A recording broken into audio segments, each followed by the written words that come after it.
Selamat pagi, kita akan mendengarkan firman Tuhan untuk hari ini. Marilah kita berdoa. Kasih dan damai sejahtera yang dari Allah Bapa dan dari anaknya Yesus Kristus menyertai hati dan pikiranmu. Amin. Firman Tuhan untuk kita hari ini tertulis dalam kitab Yesaya pasal yang ke-51 ayat 4. Perhatikanlah suaraku, hai bangsa-bangsa, dan pasanglah telinga kepadaku, hai suku-suku bangsa, sebab pengajaran akan keluar daripadaku dan hukumku sebagai terang untuk bangsa-bangsa. Demikian firman Tuhan. Bapak Ibu kaulah muda yang Tuhan kasihi, secara umum salah satu kebiasaan buruk manusia adalah lebih banyak berbicara daripada mendengarkan. Seharusnya biasakanlah lebih banyak mendengarkan dan berbicaralah seperlunya.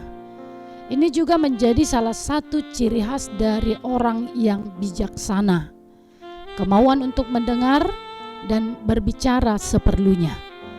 Ada banyak hal yang kita ketahui dan semakin kita pahami ketika kita mau mendengarkan.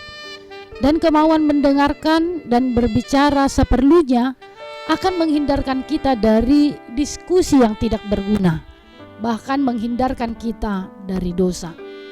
Melalui Alkitab kita telah mengetahui bahwa Israel adalah bangsa yang sangat dikasihi oleh Tuhan.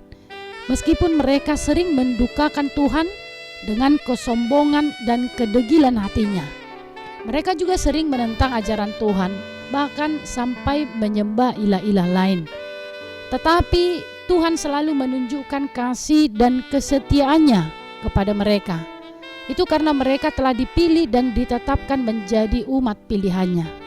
Itu karena Tuhan Allah penuh kasih setia, sehingga Tuhan selalu menanti pertobatan, supaya kembali ke jalan Allah yang sebenarnya. Untuk itulah Dia mengutus para hambanya yang secara terus-menerus menyuarakan pertobatan, supaya bangsa Israel, bangsa-bangsa lain, bahkan kita saat ini memperhatikan dan melakukan apa yang disuarakan oleh Tuhan Allah, sehingga kita tidak binasa. Ada dua kata perintah dalam teks ini. Perhatikanlah suaraku dan pasanglah telinga kepadaku.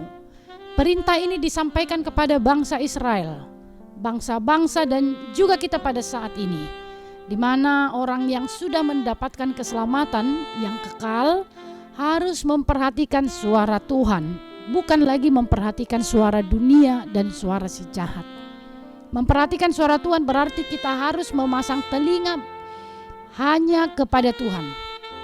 Ada banyak suara-suara dari dunia ini yang berusaha menggoda iman, dan ternyata ada banyak orang yang jatuh ke dalam dosa karena telinganya sudah ditutup kepada suara Tuhan. Godaan-godaan atau bisikan si iblis yang didengar, itu sebabnya terjadilah berbagai pelanggaran yang bisa kita lihat dalam kehidupan sehari-hari. Jika kita mendengar suara si iblis dan melakukannya, dipastikan kita tidak akan sejahtera dan sedang menuju ke kebinasaan pun di dunia ini, dan kita tidak punya di sorga tentunya. Mari Bapak Ibu kaulah muda yang Tuhan kasihi, setiap saat dengarkanlah suara Tuhan yang boleh kita lakukan dengan membaca firman Tuhan, mendengar renungan harian, mendengar khotbah-khotbah, sehingga hati dan pikiran kita dipenuhi oleh suara Tuhan yang akan membawa kita ke jalan yang benar. Sebab dalam firman Tuhan ada didikan dan hukum yang akan menerangi bangsa-bangsa yang ada di dunia ini. Ini adalah janji setia Tuhan yang tidak pernah berkesudahan kepada manusia di dunia ini. Kasih-Nya tidak akan berakhir, sebab Dia adalah sumber kasih yang akan memenuhi umat-Nya. Maka dengarkanlah suara Tuhan, sebab berbahagialah orang yang mendengar dan melakukan firman Tuhan. Amin. Selamat beraktivitas. Tuhan memberkati.